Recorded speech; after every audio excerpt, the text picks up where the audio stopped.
Okay, here we are. Unit 5, Using Resources in Education and Training, Assignment 4.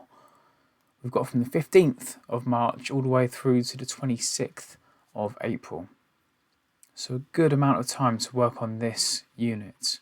As ever, in the assignment brief, please give me your learner signature here to confirm that it is indeed your work you are submitting, declaring that, and date it as well.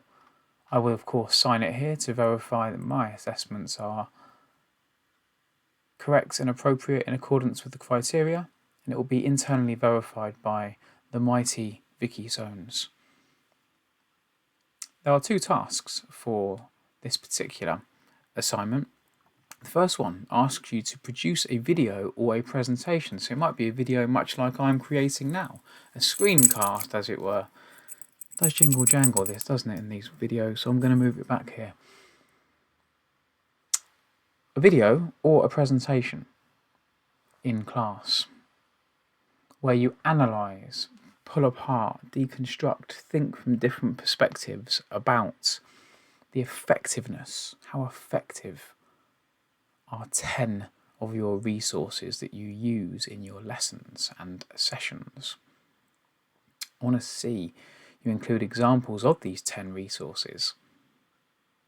So, task 1 is either a video like this, a screencast of you explaining, talking through your 10 resources, or a presentation of you explaining and analysing your 10 resources and how effective they are. Alongside this, we want a document that explains and evaluates, weighs up the pros and cons, and gives us a bit more background information about these 10 resources. And think about how adaptive they are in terms of differentiation. People with learning needs, people who learn differently. Are they adaptive?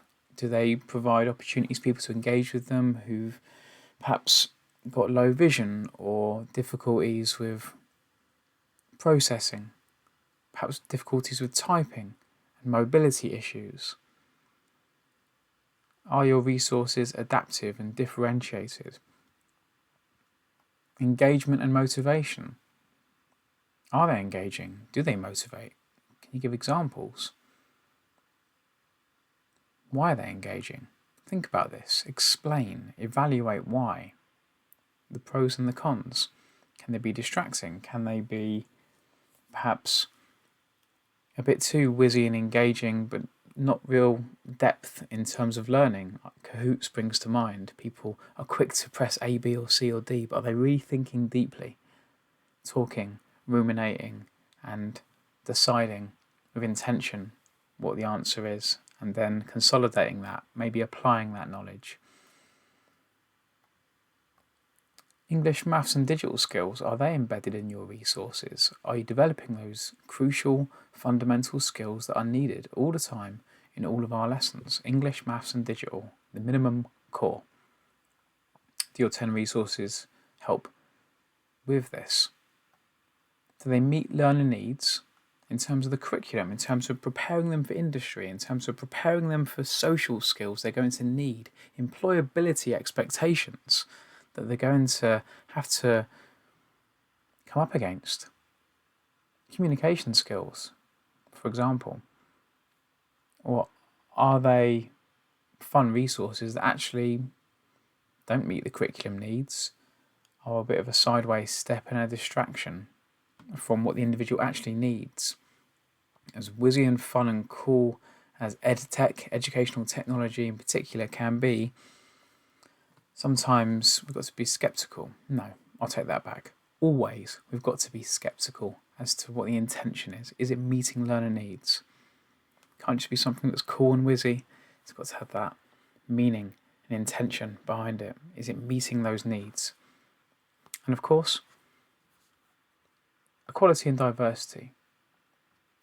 Is it promoting equality and diversity?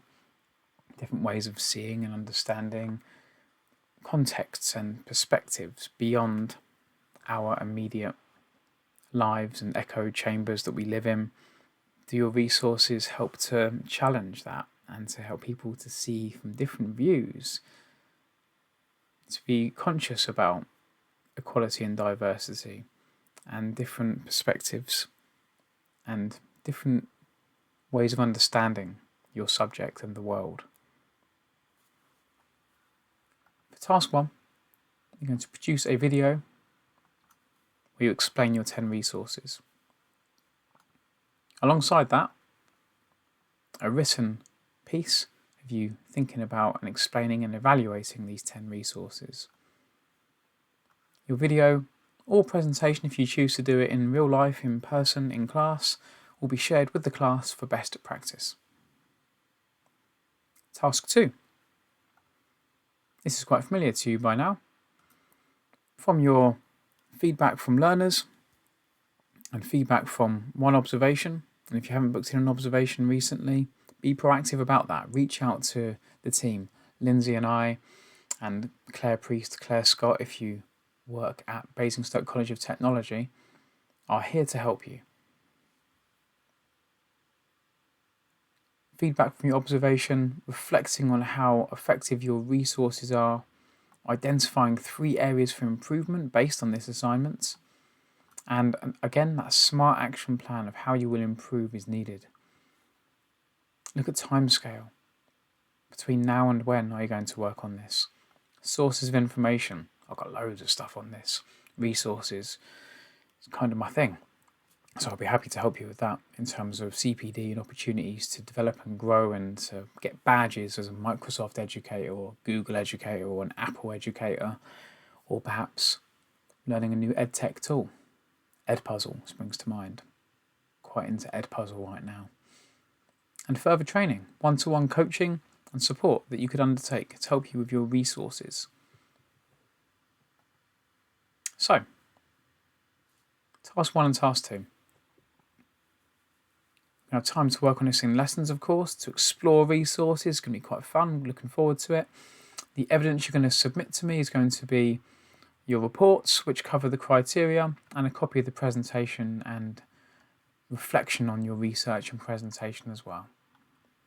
So, your video and written reports will cover the criteria here. We'll cover this in more detail in class. Please be mindful of the facts we need in a professional academic style, evidence of research reference using the Harvard referencing method, and a bibliography where appropriate as well. The criteria this covers, as you can see here, focuses on analysing, adapting, reviewing resources, their effectiveness, thinking about the individual learner. I want to see that come across in your work, thinking about the perspective of the learner. Put your feedback here when you hand in the assignment. Just let me know how the project went, and that helps me with my feedback, which I'll write here as well. I will of course sign and date it when I give you your feedback, which will be, as ever, 10 working days maximum after the submission of your assignment 4, which covers Unit 5, using resources in education and training. To create your video, consider Screencastify, which is a Google Chrome extension and helps you to hit a button to record your screen. It's quite elegant and simple. Only up to 5 minutes of recording though, so bear that in mind. Also, consider Microsoft Stream, which is an app in Microsoft 365, which I think is wonderful and could also be quite useful for your projects. Okay, as ever, speak to me in class if you need any help with anything at all, or message me. Someone's knocks at my door, I better run downstairs, alright? See you later.